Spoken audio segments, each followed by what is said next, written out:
I'm going to give you some top tips on how to sling your baby and reduce any back pain. My name is Karen Ellis. I'm a postnatal rehabilitation coach and a baby wearing fitness instructor. You can find me at karenpostrehab.co.uk.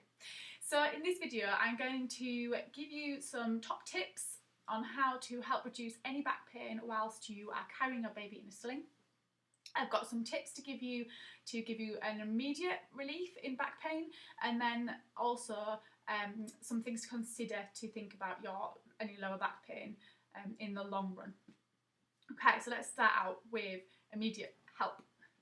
So if you are slinging your baby and you're finding that you're getting a lot of lower back pain, a lot of it is probably due to the way that you're holding your body.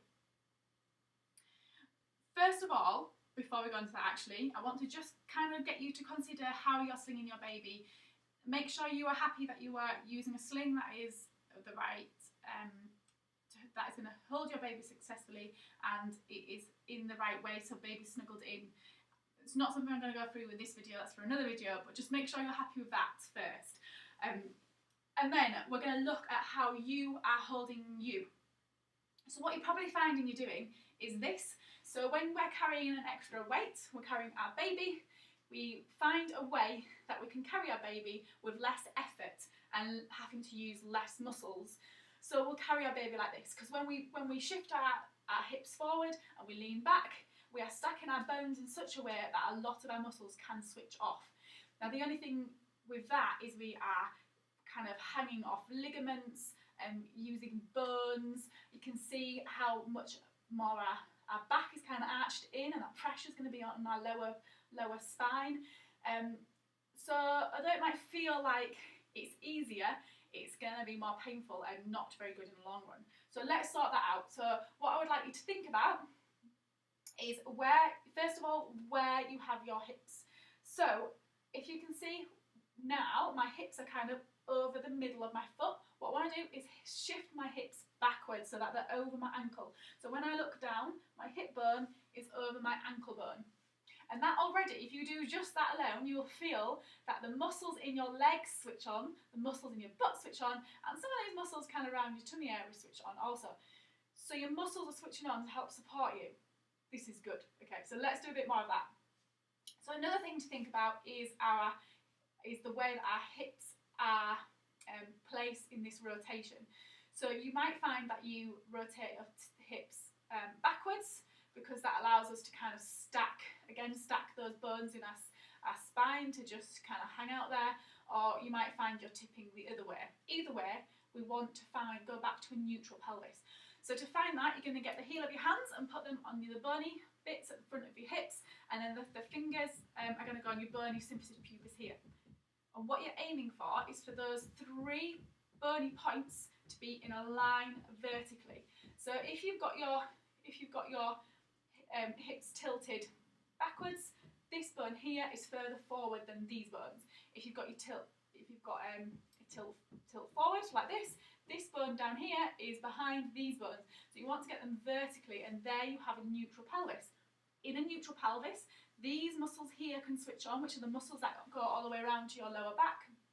Your pelvic floor can engage more, so that's supporting you more, and all of these muscles in your leg and your butt can engage more also.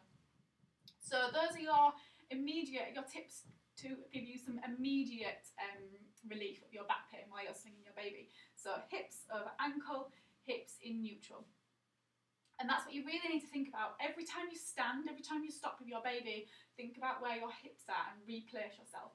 And it will be hard at first because you're using muscles that you're not used to using, but the more you do it, the more your muscles will get used to it and the more that they will strengthen. Now, there's only so much help that is going to be in the long term, because if you don't have the strong muscles there to support you in that stance, you are still going to end up getting back pain. So in the long run, what you need to think about is strengthening. You need to strengthen your muscles, but you need to strengthen them in the right way. You need to think about muscles that are around your lower back. So your transverse abdominis, which you'll find here. So you find your belly bit, you come in a bit and down a bit. These muscles here, your transverse abdominis, your TAs for short, they come all the way up around your sides, and they attach to your lower spine. So they are giving you loads of super amazing support for your lower back. So if you're suffering from lower back pain, these are muscles you really want to strengthen and engage. Now, we all know we should be doing pelvic floor exercises, and we should be strengthening our pelvic floor. We should also be strengthening these alongside our pelvic floor. They work together as a team, and we should be strengthening all of them. And they're a bit tricky to find at first, but you literally just think about the muscles underneath your fingers, and you contract them and you make them go hard, and that is how you turn them on. And you need to slowly work them out, find them, connect with them, strengthen them, then learn to use them in these positions while you're carrying your baby in a sling and things. And it's quite a process to go through to do that. So it's easy just going, right, I'm going to strengthen these muscles now. And that's something that I can help you with. So if that's something you want to look at and you don't know where to start, leave me a comment and I'll get back to you and help you out with that. But hopefully you have got some tips that have been super helpful to give you some immediate relief, and then something to think about for the more longer term. Things we should be doing anyway, but if you're getting lower back pain while you're slinging your baby, I've just given you a reason to really think about those. Okay, I hope that was helpful. Please reach out to me if there's anything else I can do to help you. Okay.